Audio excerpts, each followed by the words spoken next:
I'm Jenna with Refurbished at Nap Time, and today I'm going to show you how to do an Alice in Wonderland storage box from start to finish. I started by using Belle Boss. This is their white primer. It is a fantastic odor blocker as well as bleed through stopper. It's a great primer for covering up those designs that you see there, as well as preventing any of your bleed through that comes through on certain types of wood. So you definitely don't want that to show up when you're using lighter colors. I'm painting in the same direction with my primer.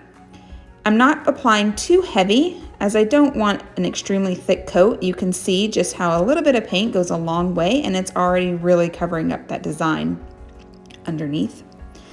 After the first coat, I do one more coat, and you can see how much of that design is covered up with that second coat. It's definitely no longer visible, and this is not a heavy coat as well. Just a little bit on the brush to really get in there, and I continue to go the same direction each way. I've painted all sides of the box, including the back of the box, because you don't want that part to not match. I did not paint over the hardware on this particular design. I made a custom color featuring Belle Aubergine and Tea Rose. This created a really pretty purple and pink with just a hint of gray to it. It's kind of a lighter mauve-ish lilac color. For here, I'm using a smaller artist brush. I'm not going over my hardware because I am going to be updating it with some WoodUbend gold pigments, and I didn't want to have to go over the paint. Sometimes that just helps keep the hardware from becoming too thick with paint. I'm going the same direction all the way around. You can see here, this is after 2 coats of paint. I open up the box and I'm going to go inside and paint around the edges. Now I'm not going into the box, but I'm just doing the edges where the top and bottom portions meet. I did 2 coats here as well. This is just to have an even look so that you don't have some of that white primer that kind of got in between the 2 sections. Once I've applied the 2 layers or the 2 coats, I then allow the piece to dry before I start working on it or closing the lid so that they don't stick together. After my paint has had time to dry, and I recommend a minimum of 24 hours, I then come in with my Surf Prep sanding pad and just lightly sand over the paint to get rid of that slightly gritty feeling. This helps to have a smooth feel to your project that you're working on. I'll go all over each side as well as the top. Once I've done that, I'm ready to apply my transfer. For this, I'm using the Bells and Whistles Alice in Wonderland design. It's very new, and this is the first time that I've used it. I'll start by doing a test placement. I want to verify exactly where I want to put my transfer before actually sticking it on. When I've decided where I'm going to place it, I will remove the clear piece from the white backing. This is the sticky portion of the transfer. Once you have put it on, you definitely want to be sure that that's where you wanted it, as it is not always easy to remove and it could possibly rip your transfer. I'll use the included transfer tool. It's just a wooden stick that you can use to press your transfer on by rubbing back and forth. You can go different directions, up, down, side to side. It doesn't matter as long as you cover your entire transfer. Once I've decided that I've pressed enough onto the transfer to adhere it, I'll slowly start to peel back that clear page. You can see it's just coming up pretty simple. If I find a spot that I don't feel like it adhered properly, I can just continue to rub on it, slowly pulling up as I go. Once I'm completely finished, I'll just remove that piece, and now my transfer has adhered. I'll lightly run over it with my hands. Not rubbing hard, you don't want to tear your transfer, but enough to just press down the edges. You can see how great that looks. I don't even see any halos around the transfer, which is that little portion that's just the outside of the design. And it adhered perfectly. Now we're going to work on the sides. I've cut out portions of the transfer for the side sections that I want to use. Here I'm just using one of the little teapots. I'll rub all over the transfer. Once I feel like it's adhered correctly, I'll remove that clear piece.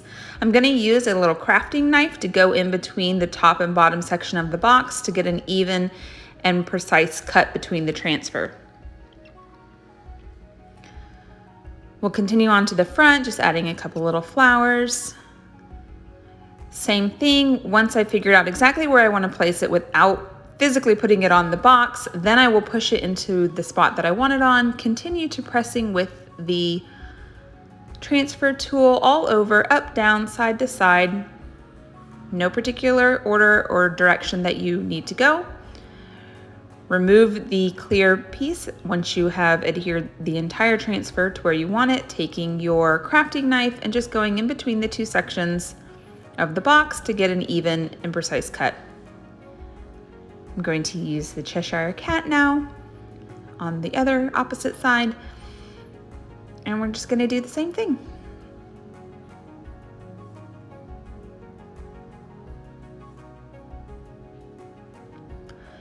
You can see the finished side with the teapot. I added a couple of more designs in the front, and then there's the other side. Now my transfers are complete. I'm going to be adding some WoodUbend moldings to this particular box. I felt like it was a little plain and I wanted to add some extra detail to it. WoodUbend is a great wooden applique and mold that, as heat is applied to it, becomes flexible and bendable and is able to conform to whatever you want to add it to. I've just used my heat gun to apply enough heat to it that it's become flexible. As you can see, it's now straight and no longer curved. You can also do this with a hair dryer if you don't have a heat gun, though I do recommend a heat gun simply because it puts out more heat and makes the molds a little easier to work with. I'm going to be adding this to the top of the box. Once I've got it pretty straight, I'm going to measure just to get an idea of where I need to cut this. I'm going to apply a little bit more heat so that I have a perfect cut. I don't want it to be too short, but I also don't want it to be too long because I don't want to waste extra product. I'm going to use my crafting knife to just cut at the very end. This gives me a really great even cut. Because the WoodUbend is so soft, I can simply just snap it off. Now I know that I need 2 of these at this length, so I just use the first as a guide and go ahead and cut my second one. I need 2 more to complete the top of the box, however, they're a little bit longer, so I did measure those separately. Once I have all 4 design or pieces cut, I then go back and paint over them with my original paint color.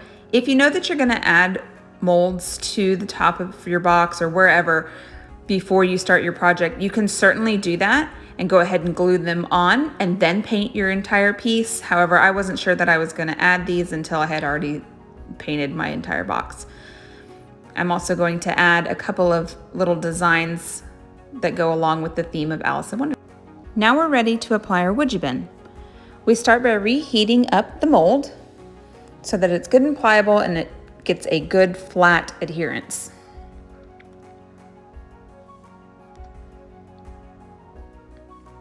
Once it's nice and soft, it's ready to be glued on. You can use any type of wood glue. I prefer a wood glue that dries clear, as you don't want that excess glue to show up white. This is Gorilla Wood Glue, which I think is phenomenal. I've never had a problem with anything not sticking with it. I'll do a thin line down the trim. You don't want too much, or that's just overage that starts to push out. You are gonna have a little bit that does come out. That's just common and it's gonna happen. It's not a big deal. It's very easy to clean up. I have found that using a toothpick works best. I also like to wrap my toothpick in a baby wipe. It helps to slide the glue right off, does not mess with my paint at all, and is very easy to get within the grooves of the molds. Continue pressing on it until your glue has no longer started pressing out from underneath your molds. Wood glue tends to dry pretty quickly. Now we'll continue working and doing all 4 sides of the box.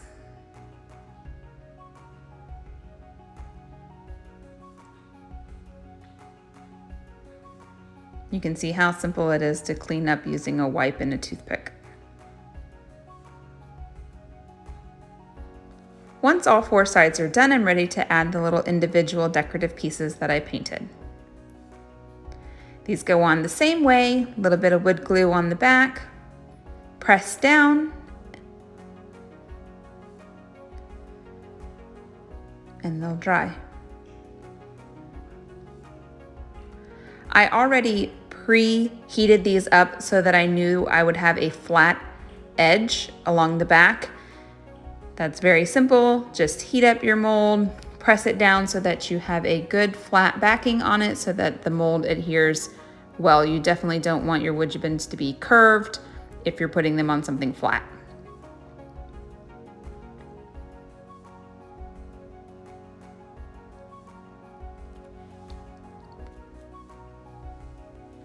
I'll take my toothpick and my baby wipe and just clean it up. Very simple and easy to use. Now I'm ready to clear coat. I'm using Belle satin for a very pretty satin sheen. Using a small synthetic brush, I just brush on the clear coat. Trying to go the same direction. Around molds it's a little more difficult, but if you can get in the molds and then try to go back over it in the same direction that you originally painted, that helps to reduce brush strokes that are visible. I'll cover my entire piece using the satin clear coat, making sure I go over my molds since they are painted. Using Belle Clear Coat in Satin and Posh Chalk Interior's Pale Gold Pigments, I created a paintable liquid gold. This is great for adding detail onto your appliques as well as painting over your existing hardware. I've pre-mixed the two together to create this beautiful liquid gold design. I'm taking a small artist brush and just going over the existing hardware latch. It paints right over the little bit of paint that I got on there, covering it nicely, as well as covering up that little bit of gold that had turned from age.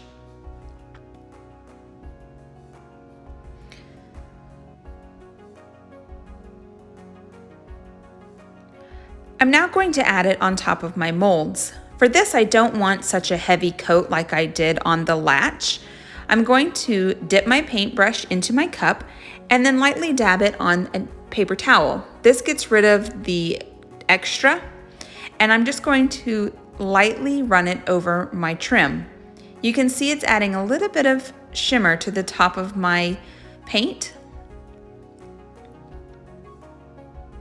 I'll continue to do this around the entire box. I'll also do it on top of the molds. I'm just lightly running it over the raised portion of the mold to give it a little bit of gold effect onto it. And you can see how beautiful that little bit of shimmer is and gives it just enough detail. I'm then doing it on top of the crown as well as all the other appliques. I think that gold really just sets it apart, gives it a nice, pretty regal look without being too much and being too much gold. Just enough to add a little bit of detail to those raised sections.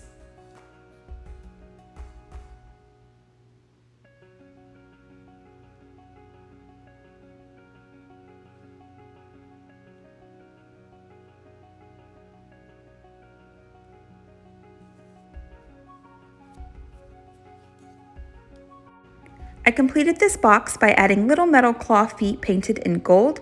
You can find them in my Amazon shop at refurbisheditnaptime.com. I will also have a step-by-step tutorial in the blog section of my website where you can view all of the products that I used, including links to each product that you may purchase them for yourself and create your own one-of-a-kind box. You can find Refurbished at Naptime on Facebook, Instagram, Pinterest, and YouTube, as well as refurbisheditnaptime.com. This box is puppy approved, and I hope that this video has been helpful to you and that you can now create your own one-of-a-kind box.